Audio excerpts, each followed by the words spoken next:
Здраво на сите, добро дојдовте во една нова епизода на Секси Мало. Јас сум Милена, а денеска со мене е мојата колешка Ема. Она е исто така волонтерка во Хира Млади и денеска идентификуваме како млада романтичарка. Бидејќи зборуваме на тема Gen Z романтики. Сега најискрено, како некој што е хронично сингл и избегнува романтични релации како боранија, не знам колку сум квалификувана да зборувам на оваа тема, меѓутоа после ми текна Coaches don't play. Така да комотно можам да го проверам моето его на средновечен подквалификуван маж и да направам подкаст за оваа тема. Фала ви многу што денеска ќе ме слушате. Ема, како се чувствуваш ти? Јас прекрасно, со климатски промени вчера зима, денес лето, ама супер, така малце. Супер. А какво е твоето искуство со ова? Дали ти се чувствуваш како да се пронаоѓаш у темава? Сега, кога за некои со скромни 20 години, не можам да кажам дека не се пронаоѓам, ама сега по нешто. По нешто. Океј, јас имам ќе дадам се од себе да го доловиме духот на Gen Z романтиката. Сега случај, еднаш имам приметено е дека иако сме една од најконектираните генерации, бидејќи имаме пристап до секаков тип на апликации, социјални медиуми, комуницираме 24/7, голем број од луѓето се чувствуваме многу осамено и некако више толку ни е станато удобно во таа изолација, што сте помал број на луѓе всушност приидуваат во живо и се запознаваат и формираат некаков тип на релација. Така што твоето искуство, кој е начинот на кој што се формираат тие релации у нашата генерација? Како се запознаваат луѓе за дейтинг?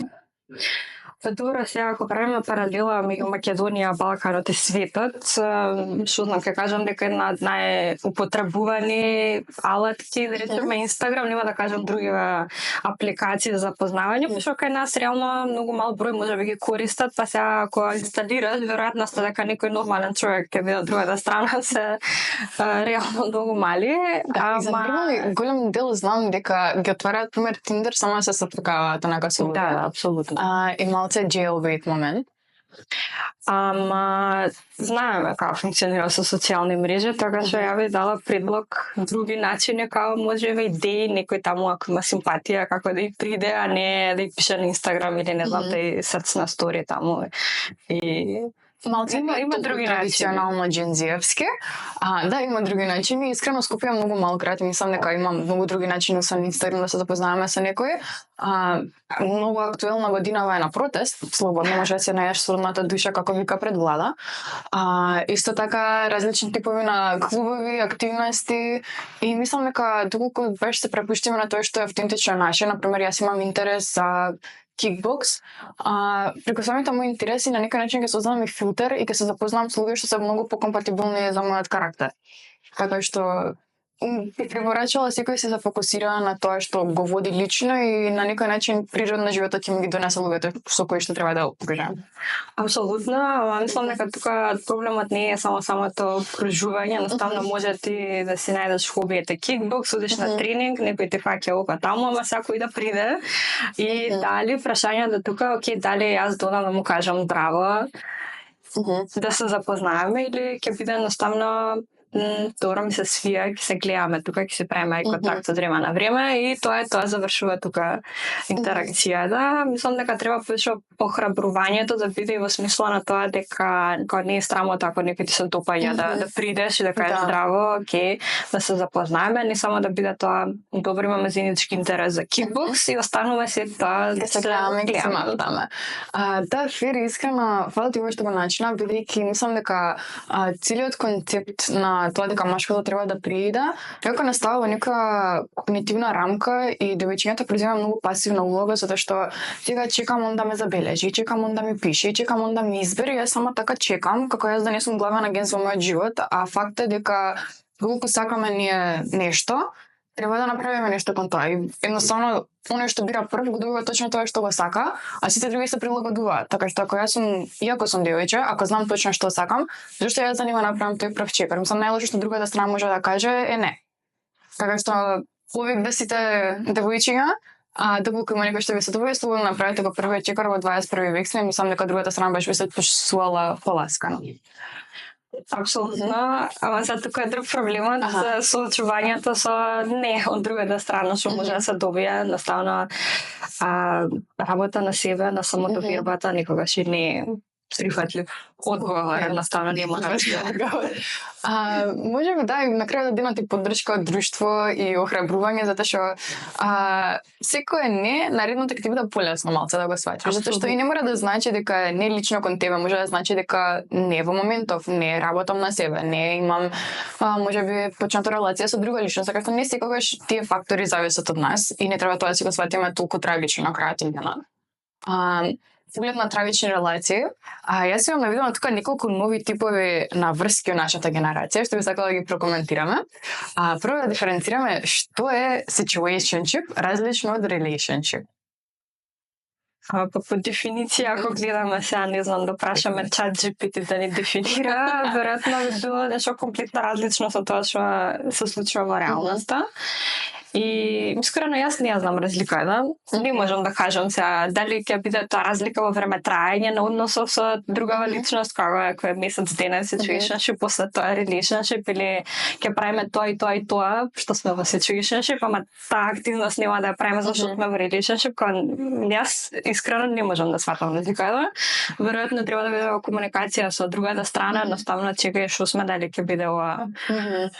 Не знам што да кажам. Мислам дека ова е прашање што треба некој друг да го одговори, на пример, млади надвор на улица, што мислат што е разликата, Треба да спроведеме една таква анкета, можеби за ден на млади хера да помине низ градски парк, чисто да анкетираме луѓе што е situationship, затоа што директен превод е ситуацијска врска. Дали тоа само значи дека јас и ти случајно сме на исто место, во исто време и си се допаѓаме и сега не се дефинираме, не знаеме што правиме, само нешто така правиме, додека едниот не му досади, него го устна другиот.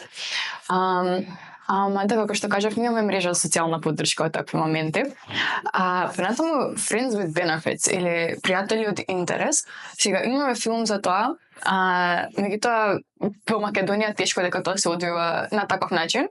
Начинот како што јас го разбирам е од прилика личност која што многу ја сакам, многу ја почитувам, многу ми оди муабетот, меѓутоа има некоја карактеристика кај нив што толку само не можам да се замислам со нив во партнерска релација.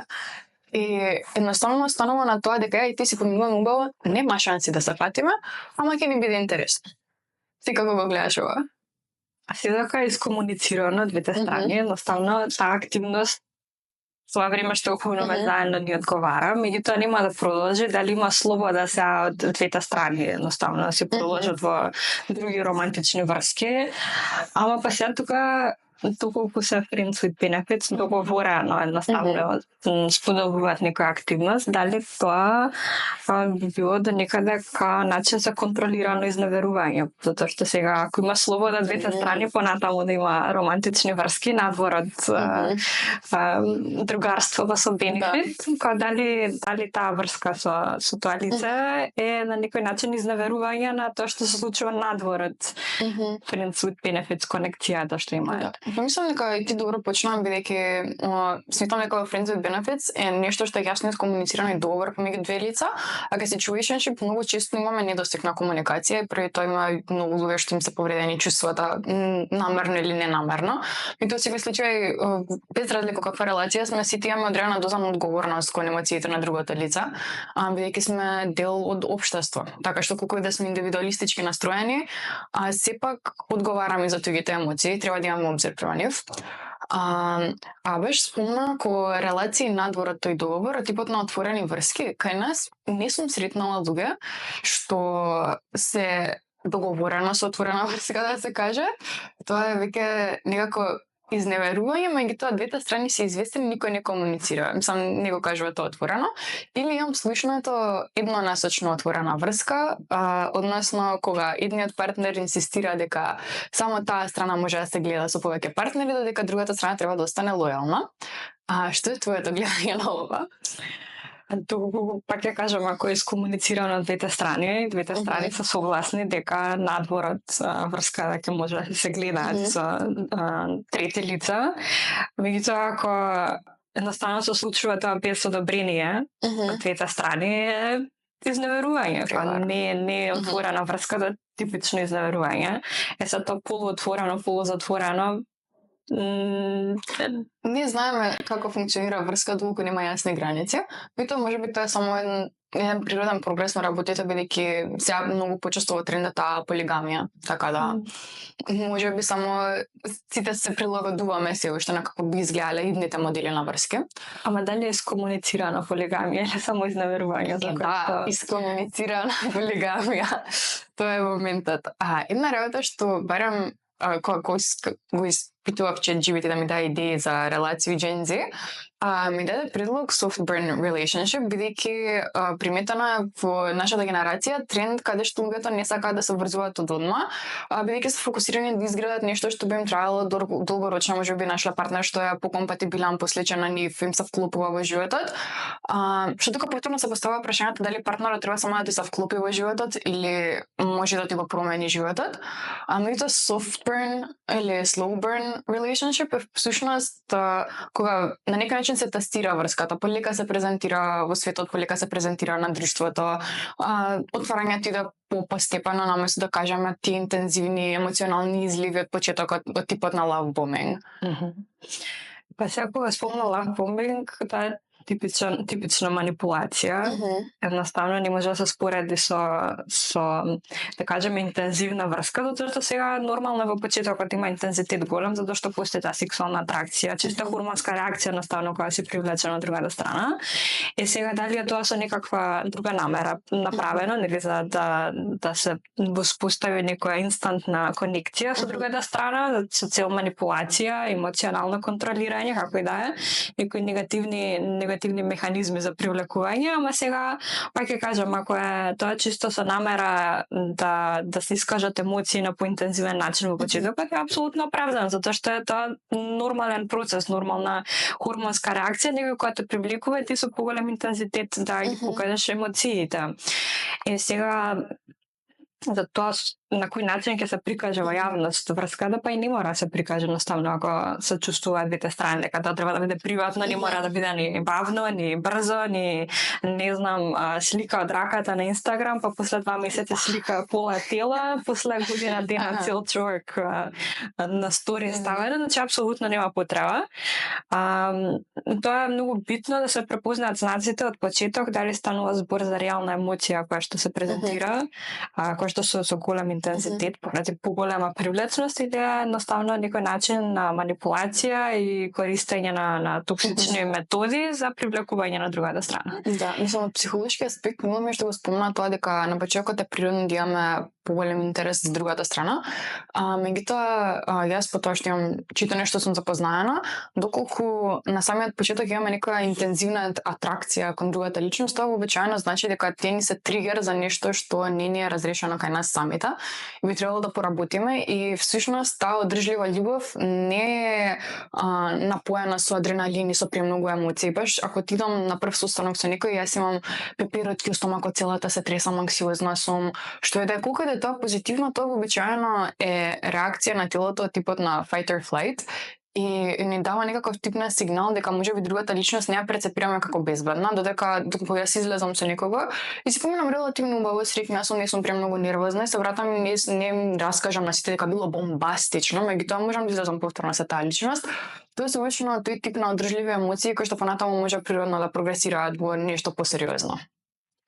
И сега исто така имаме многу интересен феномен, sneaky link. Sneaky link ствари е нешто што барам во моите кругови било застапено. Не знам од која причина, можеби затоа што баш како да го поврзаме со овој slow burn тип на романса, едноставно сите сакаме да ни бидат отворени опциите постојано и на сите ни е проблем некако од почетокот само да се приврзаме со некој, тоа да биде јавно, бидејќи се плашиме дека тоа потенцијално би ги избркало другите партнери. Всушност реалноста е дека можеби нашата генерација малце влада и илузија на избор, бидејќи поради тоа што сме обкружени на социјалните мрежи со таков огромен број на луѓе, мислам, кога мајка ми имала преку 500 пријатели на Инстаграм па да бира, реалноста е дека луѓето што се во нашата средина ни се достапни многу помалку, односно колку од луѓето во нашата средина, односно тие што ги гледаме секојдневно, се приближно блиску до нашата возраст, колку од нив ни се навистина атрактивни или компатибилни, колку ние за нив сме атрактивни или компатибилни, со колку од нив можеме да изградиме релација, така што бројот бројот на достапни луѓе е многу помал од тоа што ние го перцепираме. Меѓутоа сите сакаме да си ги имаме отворена опцијата. Еднаш има една поговорка са слободен прилад ќе дам, знаеш, во дворот на комшијата секогаш побава, едноставно не го цениш тоа што ти е до тебе, затоа што секогаш мислиш дека може подобро, дали физички, поатрактивна личност или поеќе ќе ми одговара муаветот со другата личност, ама реалноста не е таква секогаш. И сега тоа не споделување дека си со некој, не знам која е поентата да бидеш воопшто во врска, ако едноставно се однесуваш дека не си во врска. Мислам дека сникелинг е далеку од врска, затоа што во врска се јавно се искомуницирано, а сникелинг е главно се криеме. И тоа може би дел од возбудата, меѓутоа на крајот на денот е целта. Ентузијастична социализација во доцните часови. Не би знаела која е друга цел на сникелинг. Меѓутоа, може би само задоволување на таа интимна потреба не мора да биде физичка интимност, може да биде емоционална интимност, без да имаме обврска према другата личност или светот да не прецепира дека сме веќе зафатени, веќе повторно сите некако чекаат да дојде нешто подобро или да им процвета дворот на комшијата. Во секој случај. Сега да прашам како се динамиките во овие врски, како се одржува било каков тип од овие релации? Зависи од целта на зашто е гледањето, ако е, не знам, чисто за задоволување на потреби физиолошки, едноставно, веројатно нема да трае, или ќе трае многу кратко со силен интензитет, ама ако е поентата за задоволување на емоционални и физички потреби, има некаква компатибилност, значи некаква привлечност, затоа што да бидеме реални сега, ретко кој е со некој затоа што има екстремно добар карактер, едноставно треба целосен пакет онака се допаѓа и физички, меѓутоа ете да имаш и простор да направиш муавет со другата личност. Сега тоа пак ќе кажам од двете страни, едноставно што сакаме, дали сакаме тоа да биде долго трајна релација или сакаме да биде situationship, што ќе трае 2 недели, 3 недели, месец, како и да е. Не може да се определи од почеток колку ќе трае, каква ќе биде динамиката, освен ако не се искомуницира со другата страна, едноставно окей, на каде се движува, дали ќе оди кон нешто сериозно или едноставно поклонуваме време на двете страни. Па баш мислам, фала што го стакнуваш, многу е битно да имаме воспоставен договор и согласување на нашите потреби, и може би е многу подобро само отворено да го искомуницираме, колку и тој муабет да ни е одбивен на двете страни. Некако доколку оставиме на тоа само да се прочита ситуацијата и ќе видиме каде ќе оди, што ќе се случува, многу често многу работи остануваат неискомуницирани и еден ако не и двајцата партнери завршуваат повредени или лути поради лоша проценка на ситуацијата. И знам дека многу пати имаат луѓе кажано дека во врска најбитна е комуникација, меѓутоа не се свесни колку само повеќе комуникација е потребно од тоа што ние го мислиме. И комуникација не се сведува само на добро утро и добро вечер навечер, туку секој момент кога јас ќе почувствувам неудобност во таа врска и нелагодност, треба да се искомуницира со партнерот. Апсолутно, квантитет не е исто што со квалитет, значи може постојано 24/7 да има комуникација, меѓутоа дали нешто паметно ќе се размени во однос на тоа во која насока се движи врската, едноставно дали во тие 24 часа ќе се постигне комуникација доволно за да продуктивна која што за врската, а не да биде наставно и како беше времето денеска сончево супер. Не квалитетна комуникација. Сум не дека не треба таква комуникација, меѓутоа колку време да ќе се посвети на комуникација која што е наменета стрикно за потребите на врската. И мислам дека еден тип на врски што се сега многу присутни, каде што комуникацијата е клучна, се врските на далечина. Сега, дали мислиш дека тоа е изводливо поради целиот концепт на глобализација или е делумно се уште мит?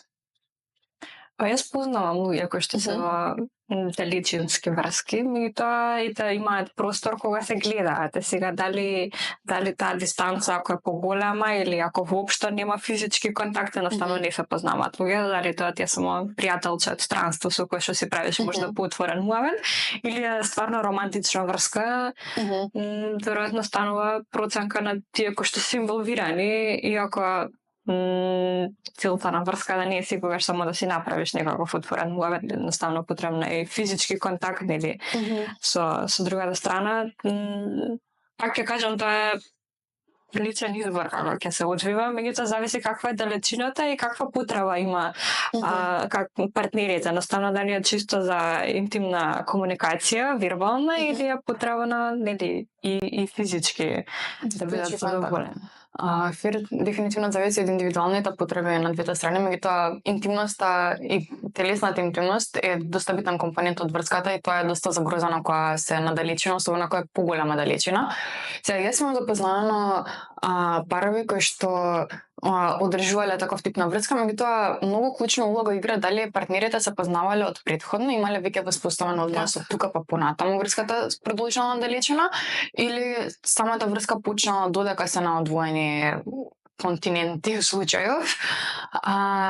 Така што мислам дека доколку веќе имаме изградена некоја база со една личност, многу е полесно тоа да го одржуваме, да кажеме 6 месеци, година, дена таков тип на релација, додека мислам дека во секоја таква врска доаѓа пресуден момент каде што едната личност мора да пресече, некој ќе се пресели некада, или од самиот старт е веќе почната врската на далечина и доколку партнерите не се во можност да се гледаат почесто, да кажеме, не сум сигурна колку би била стабилна тој тип на комуникација и на однос.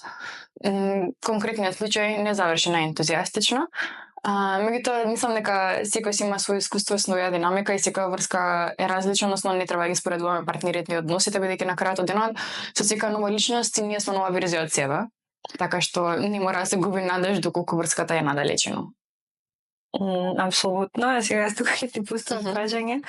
Ако врската на далечина, во која категорија би се вброила таа да вие претходно што ги дискутиравме, кога дали ќе биде врска на далечина, мислам дека е комплетно различна категорија, а мислам конкретно самото име е наведено врска, така што мислам дека искомунициран договор помеѓу две лица дека ние двајцата сме нешто посериозно, најверојатно сме ексклузивни и си задоволуваме интимните потреби емоционално. Тоа физички не знам колку е возможно, ако сам постои технологија за тоа God bless, ама мислам дека врска на далечина е засебна категорија, како под шадорчена врска. Така би го дефинирала јас. Ме прашаме, каде е границата помеѓу нешто токсично и нешто возбудливо? Затоа што на почетокот сите ги имаме тие интензивни емоции, можеби дел од нив ќе ни го попречат, да кажеме, здравиот разум. Како да прецениме кога ваквиот тип на релација, било која да вие, станува токсичен за нас? Прво се дефинира што е токсичност, едноставно дали е нешто што во моментот мене ми пречи што го прави другата страна, едноставно прави да се чувствувам во моментот непријатно и едноставно не сакам да бидам во близина со таа личност, или е нешто што ми се случило претходно во некое минато искуство, па сега ако истата активност ја прави новиот партнер, дали е поради тоа што се навраќам јас на минатото или навистина ми пречи нешто такво. И сега најчесто не знам од тоа што може да слушнеме, дека токсично се класифицира, не знам, често ме бара, многу е загрижена или загрижен за мене, не знам, постојана контрола некаква, зашто си излезам, зашто си излизам, и јас апсолутно мислам дека тоа не, за мене лично не спаѓа во категорија токсично, затоа што едноставно покажаш грижа на некој начин.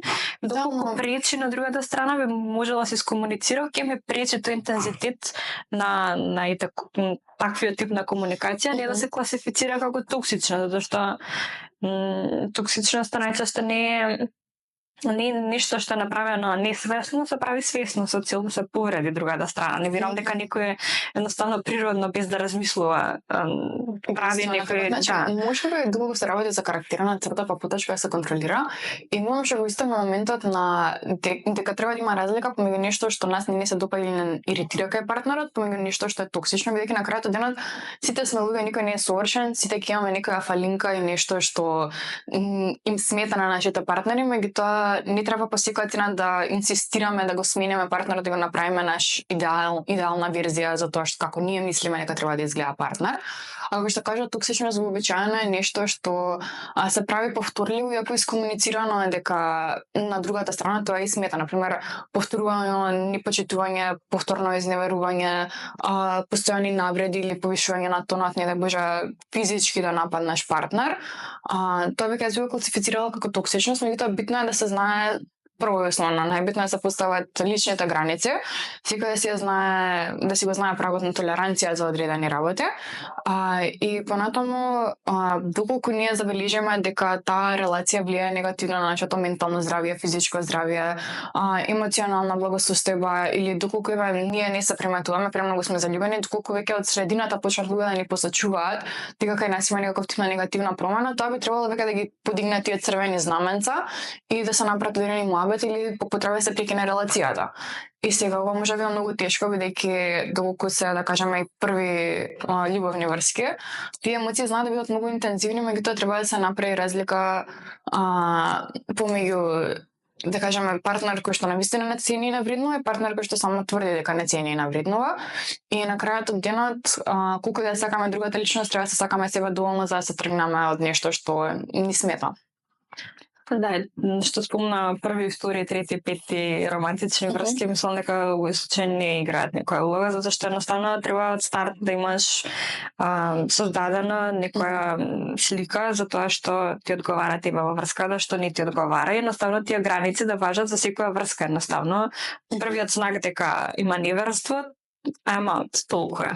Крај, без разлика дали е тоа прва, втора, трета, пета, 10, 15, не знам, врска со некој, традицијата е таа, која ќе се помине, мислам дека тука нема ни, затоа што и да речеме ако е свесно направено, знаеме дека е свесно, нема потреба ни од комуникација, едноставно подобро е да се реши. Да, мислам, извини, ова што го зачна, барем мојата филозофија е дека изневерување на партнерот секогаш е свесна одлука, бидејќи ние дури да сме под дејство, не може да не ти текне на партнерот со кој што ти градиш нешто или се во подолгорочен однос.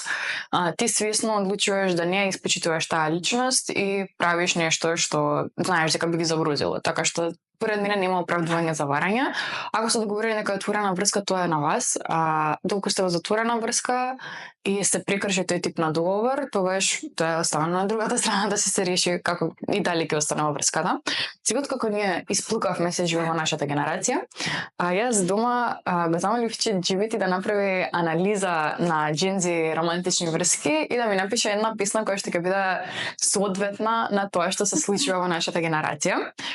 И мислам дека одговорот што ми го даде баш ми изнасмеа, сега ќе прочитаме песната, особено затоа што споредбано со тие стари романтични песни што ги имаме кај нас, не знам, чајерски романтики, едно друго е многу поразлично тоа што се случува сега во генерацијата.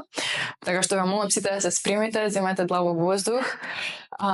Се извинувам на кој ќе му се заглави фацата во кринч, тоа е.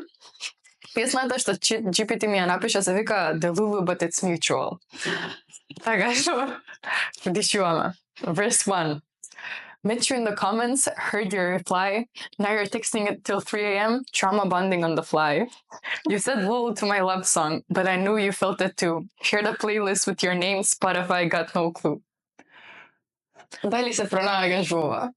Мислам, ако правим паралела, сега порано, не знам, купувам букети, не знам, нешто така си као ти направив плейлиста на Spotify. И знаеш што, и тоа е веќе границата надвор од подробно. Затоа што понекад не е дека ја не сум се нашла толку затрескана во некој што само да ме погледа да видам ко да ме сака. Не те сака, ама добро. Ќе прочиташ рефренот? Ајде. You ghosted me for a day, said you were just recharging. Sent a meme as an apology, classic, but disarming. We talk about attachment styles while you're wearing my hoodie. You're my ick and my crush. How's that even goodie? Окей. Може би поезија треба да ставиме на поетите, а не на ChatGPT. Апсолутно. Ама мислам дека Има рима. И мислам дека согласно со сите врски што ги гледаме на TikTok, може би е автентично. Мислам, може би требаше да специфирам од каде да ги извлечи информациите за оваа песна. Добре, реално има вистина нешто сега тука. Крадеш доксери? Па не сам нешто доксирчење многу, ама има вистина, бар до рефренов има нешто тука. Okay. Ова е pre-chorus. We're red flags on parades, but we wave them in sync. You say you don't catch feelings, but you send me heart links. We're Delulu, but it's mutual. And I wouldn't change a thing. made a TikTok of our fake dates, and now it's trending on our feed. Okay, we're not in love, but it's kind of but it's that kind. Snap Streak Love and Midnight Chats, the Lulu, but it's mutual. Yeah, we like that, like that. Окей, Добро. следната поема јас ја пишувам само, се извинувам. Bridge. You post single on your story, then send me I love you for real. We're soft launching hard, like we don't even care. But we just don't do it out loud, only in emojis and jokes that we're proud. 3 точки. 3 точки. Знаеш, што мислам дека нашата генерација inside jokes се love language. Добро, да, ама што беше ако пуснав на стори сингл, ти викам, многу те сакам, нешто така. Да, она како учите, кажуваци. Фер. Добро, тука поставуваме граница за токсичност. И ова е последното. We're the Lulu, but it's mutual, and I'm cool with this confusion. You're my favorite, maybe, in this Gen Z illusion. We're not in love, but it feels like art. Low-key soulmates, high-key smart. The Lulu, but it's mutual. Yeah, and that's the best part. Ама стварно е најдобар дел, што и двете страни се delusional, као... Да, многу те сакам, ама сега можда не и е не. време. Можда и не. Фер. Добро, знаеш што, и сега сме били во ситуација кај двете страни сме биле делули, баш добро не одела. Сега дека тоа не стане клиничка обсесија, се е окей. Ема фала ти многу што ни гостуваше, што ја превроди оваа поема со мене. И тоа, дечки, се гледаме наредна епизода. Чао! Чао!